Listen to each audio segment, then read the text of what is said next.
We learned tonight that Donald Trump will not face charges of inciting a riot in North Carolina where a black protester was sucker punched by a white Trump supporter. But that has not stopped Trump's rivals from calling him out for what they say is dangerous and incendiary rhetoric. On the eve of potentially decisive primaries, ABC's David Wright has been traveling with Trump.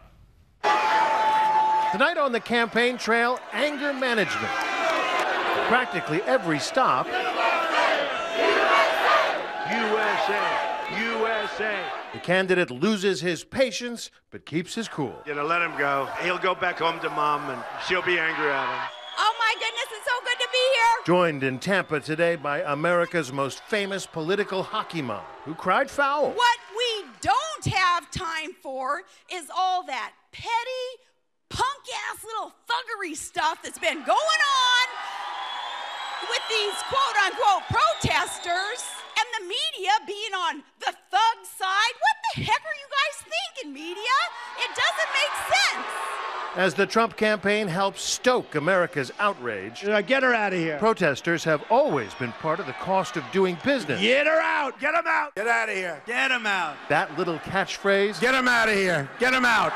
Get him out of here. He pushes it up a little bit more, and then he tempers back. And we've seen him exercise this. It used to be simple dog whistles, and now he's kind of being more blatant with it. But that has been part of his shtick, if you will.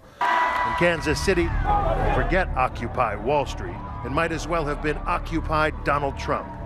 Outside the event, along Main Street, police built a Kansas City version of Trump's wall.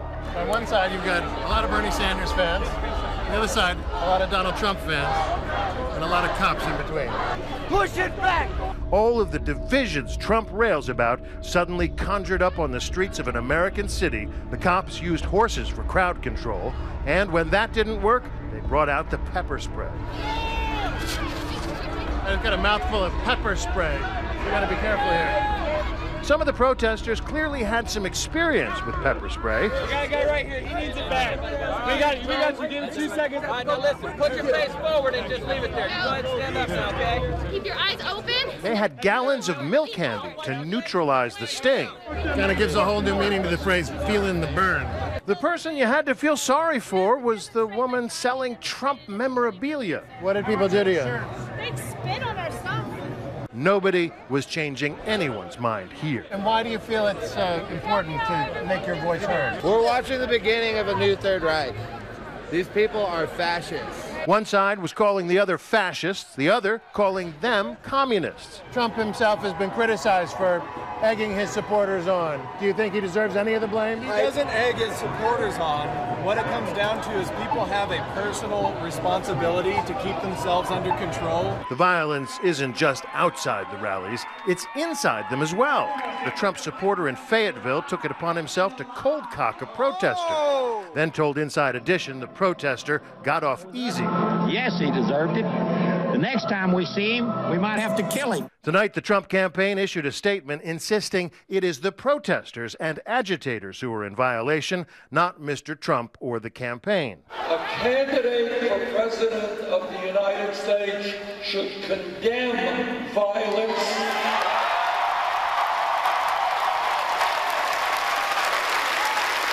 not encourage violence. You know, when you are inciting mob violence, which is what Trump is doing in those clips, there's a lot of memories that people have. You know, they're in the DNA. People remember mob violence that led to lynching.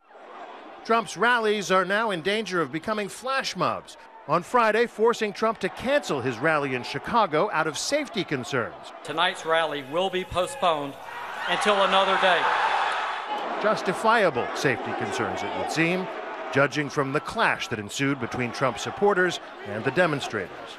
Then, Saturday in Dayton, Ohio, a protester leapt over the barricade, rushing the podium. A scary moment for Trump and his Secret Service detail, who quickly tackled the guy and frog-marched him out. Thank you for the warning. I was ready for him, but it's much easier if the cops do it, don't they? America has been here before, but not for a long while. You came for trouble and you got it. That's right. You came for it and you got it. In 1968, former Alabama Governor George Wallace faced Trump-level protests. I'm going to have you taken out of here. You understand that? Sound familiar? Get him out of here. He's all mouth. He's all mouth. Get him out. Like Trump, George Wallace also blasted the media for accusing him of inciting the crowds.